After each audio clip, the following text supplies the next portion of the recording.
സുഹൃത്തുക്കളെ നമസ്കാരം. ഇന്ന് ഞാനിങ്ങനെ ഒഴിവല്ലായിരുന്നു, എന്നാലും ഓട്ടോ കൊണ്ടൊക്കെ ഇറങ്ങിയിരുന്നു. അപ്പോൾ ആ സമയത്താണ് വൈഫ് വിളിച്ചിട്ടുണ്ട്.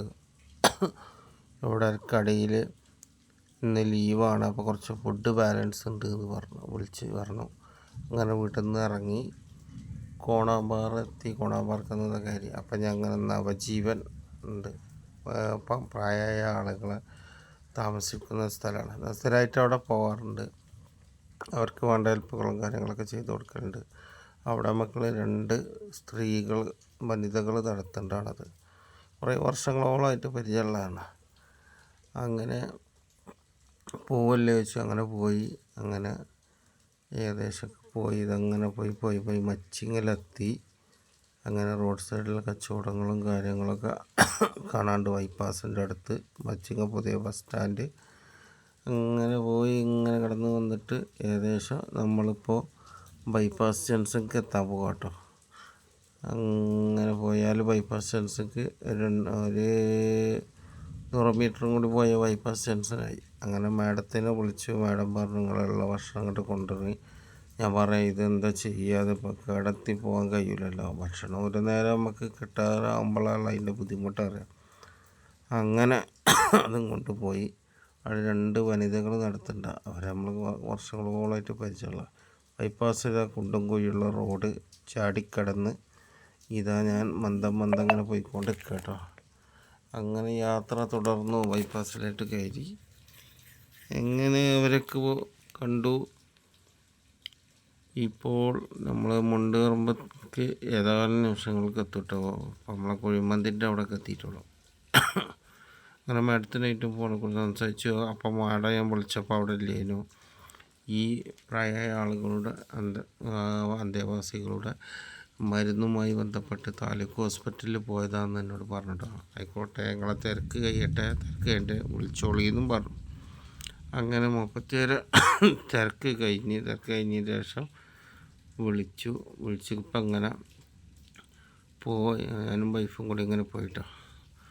ഞാൻ ബൈക്ക് ഓടിച്ച് കൊണ്ടിരിക്കുകയാണ്. വീഡിയോ എടുക്കേണ്ട വൈഫാണ്. പിന്നെ നല്ലത് ചെയ്താലും ചീത്താലും കുറ്റം പറയുന്ന ആൾക്കാരാണ്.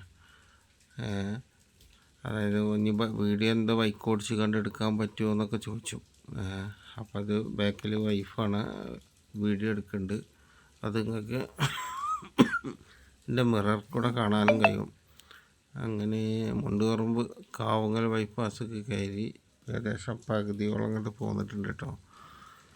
അങ്ങനെ പോന്ന് ഇനി കാവങ്ങലാണ് അവരുടെ സ്ഥാപനം വരുന്നത്. അപ്പോൾ അവിടെ നിന്ന് കുറച്ചും കൂടി ഇങ്ങനെ കഴിഞ്ഞ് പോകുന്നാൽ നമ്മൾ കാവങ്ങൽ ബൈപ്പാസൊക്കെ എത്തി. ബൈപ്പാസിൽ നിന്ന് നേരെ ബൈപ്പാസ് സ്റ്റേഷനിൽ നിന്ന് നമ്മൾ കോഴിക്കോട് പാലക്കാട് റോഡ് നമുക്ക് ചാടും.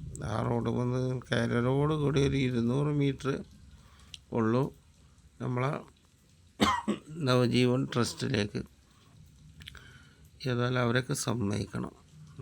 രാഹും പാലും ഇല്ലാത്തതിനും വേണ്ടി കഷ്ടപ്പെടാൻ. അവർക്കായിട്ട് ഇതുകൊണ്ടൊരു മെച്ചമൊന്നുമില്ല, ഗുണമില്ല. അതായത് നല്ലത് ചെയ്ത് കൊടുക്കുക. നമ്മളെ ഫാമിലിയായിട്ടും കുടുംബങ്ങളായിട്ടും ഒക്കെ അവിടെ പോകണം കേട്ടോ. നമ്മളെ കണ്ടിരിക്കേണ്ട സ്ഥലമാണ്. നമ്മളെ തൊട്ടടുത്ത് തന്നെ. നമുക്ക് വലിയ ചിലവൊന്നുമില്ല. ഇവിടെ നിന്ന് ഉള്ളവരെ കാര്യം പറഞ്ഞു, മലപ്പുറത്തുള്ളവരെ കാര്യം പറഞ്ഞിട്ടോ. വലിയ ദൂരമൊന്നുമില്ല. ഏതായാലും അതൊക്കെ നമ്മൾ കണ്ടെടുത്ത് നമ്മളും കാണണം. നമ്മളെ മക്കളെ നമ്മൾ ഓരോ പ്രാവശ്യമെങ്കിലും അവിടെ കൊണ്ടുപോയി കാണിക്കണം. പിന്നെ കുറേ സംസാരിച്ചിരുന്നു. ഏതായാലും മാഡത്തിന് ഏറ്റു കേട്ടോ. കുറേ കാലത്തിന് ശേഷം ഞാൻ പോകുന്നുണ്ട്. അങ്ങനെ കോഴിക്കോട് പാലക്കാട് റോഡ് വന്ന് നവജീവൻ്റെ ട്രസ്റ്റിൻ്റെ റോട്ടിലേക്ക് കയറുകയാണ്. അതിൻ്റെ വലത് ഭാഗത്ത് തന്നെ കണ്ടില്ല, നവജീവൻ്റെ ബോർഡ് വച്ചിട്ടുണ്ട്. ബോർഡ് കണ്ടില്ല നിങ്ങൾ? കൃത്യമായിട്ട് അതിൻ്റെ ബോർഡ് കാണിക്കൊണ്ട്. അങ്ങനെ ബോർഡ് ഇങ്ങനെ കാണിച്ചതാ നവജീവൻ ട്രസ്റ്റിലേക്ക്. ഇനി ഇവിടെ നിന്ന് ഒരു 200 മീറ്റർ ഉണ്ടാവില്ല. ഏതായാലും ഞാൻ അവിടെ നിന്ന് ഇങ്ങനെ ബൈക്ക് ഓടിച്ച് കണ്ട് ഇങ്ങനെ വരിക കേട്ടോ. നമ്മളെ ഹൈവേന്ന് ആണ് ഈ കാണിക്കുന്നുണ്ട് കേട്ടോ. അപ്പോൾ അതിലൊരു KSRTC പാസ് ചെയ്യുന്ന നിങ്ങൾ കണ്ടില്ല, വണ്ടികളൊക്കെ പാസ് ചെയ്യുന്നുണ്ട്. അങ്ങനെ ഇവിടെ ഇങ്ങനെ എത്തി. അങ്ങനെ ഗേറ്റിൻ്റെ അവിടെ അങ്ങനെ നിർത്തിയിട്ടോ. അപ്പോൾ അവിടെ നായുണ്ട്. നമുക്കറിയാം സ്ഥിരമായിട്ട് പോകണോണ്ടാണ് നായുണ്ട്. അങ്ങനെ ഞാൻ ചെന്നതോടുകൂടി ആരാ പറഞ്ഞു, മാഡം ഇവിടെ ആരോ വന്നിട്ടുണ്ട് വിളിക്കൊണ്ട് പറഞ്ഞു. അപ്പോൾ തൊട്ടടുത്ത് തന്നെ ഈ നായി ഇങ്ങനെ വന്നിട്ട് ഈ സൈഡിൽ കേട്ടോ, വൈഫ് ഇപ്പുറത്തുണ്ട്. ആ നായി കുറച്ചുകൂടി കൂടി ഓള് പേടിച്ചു. അങ്ങനെ നായിനെ അവർ തിരിച്ച് വിളിച്ചു. അങ്ങനെ ഇതാക്കി വണ്ടി കയറ്റി തുറന്നു. പിന്നെ സൈലൻ്റ് ആയിട്ടോ, മുപ്പര് സൈലൻ്റൊക്കെ ആയി. അതിന് ശേഷം ഇതാക്കണു വണ്ടി അവിടെ നിർത്തി. ഞാനുള്ള ആ ഭക്ഷണപ്പൊതി ഇതാക്കണു അവിടെ കൊണ്ടുപോയിട്ട് ഉള്ളിൽ മാഡത്തിനോട് പറഞ്ഞ സന്തോഷമായിട്ട് സ്വീകരിച്ചോളി, നമുക്കത് വേസ്റ്റാക്കാൻ പറ്റൂലല്ലോ എന്ന്. അങ്ങനെ മാഡത്തിൻ്റെ ഓഫീസാണത്. മാഡത്തിൻ്റെ കയ്യിൽ സന്തോഷപൂർവ്വം കൊടുത്തിട്ടോ. എന്നിട്ട് പിന്നെ കുറേ അവിടെ ഇരുന്ന് ഞാനും വൈഫ് പോലൊക്കെ ഇരുന്ന് കുറേ വർത്തമാനങ്ങൾ, സംസാരങ്ങൾ, കഴിഞ്ഞു പോയ കാര്യങ്ങളും നവജീവൻ്റെ അവിടുത്തെ അന്തേവാസികളുടെ സുഖവിവരണങ്ങളും മറ്റുള്ള കാര്യങ്ങൾ കൃത്യമായിട്ട് എല്ലാ കാര്യങ്ങളും ചോദിച്ചറിഞ്ഞു. അത് പഴയ പണ്ടൊക്കെ എന്തുണ്ടെങ്കിലും നമ്മളവിടെ പോലും എന്ത് വിളി വിളിച്ചാലും വിളിപ്പുറത്തെത്തും. ഇപ്പോൾ അതാ വൈകുന്നേരം വരെ ചായ കുടിക്കാനാണ്. അപ്പോൾ എക്സസൈസും കാര്യങ്ങളൊക്കെ നടത്തിക്കൊണ്ടിരിക്കുകയാണ്. കൃത്യമായി എങ്ങനെ ഒരാളെ പരിപാലിക്കണം, അതേമാതിരി അവരുടെ അച്ഛനമ്മമാരെ നോക്കേണ്ടതിലേറെ ഉഷാറായിട്ട് ഇവർ രണ്ടുപേരെ അവരെ ശ്രദ്ധിക്കുന്നുണ്ട്.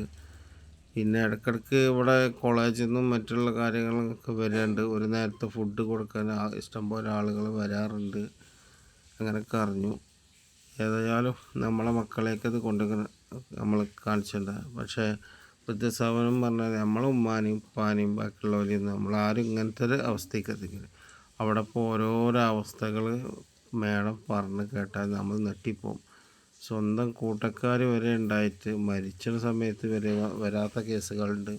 എന്നിട്ട് അവർ ഇവിടെ നിന്ന് വേറെയുള്ള അതിൻ്റെ മരണത്തിൻ്റെ കർമ്മങ്ങളും കാര്യങ്ങളൊക്കെ ചെയ്തിട്ട് ആളുകൾ ഉണ്ടായിട്ട് പോലും മെയിൻറ്റെയിൻ ചെയ്യാത്തുണ്ട്. പഠിച്ചോൻ ഇങ്ങനത്തെ ഒന്നും സ്ഥിതിയൊന്നും ആർക്കും എത്താതിരിക്കട്ടെ, അതിന് പ്രാർത്ഥിക്കും.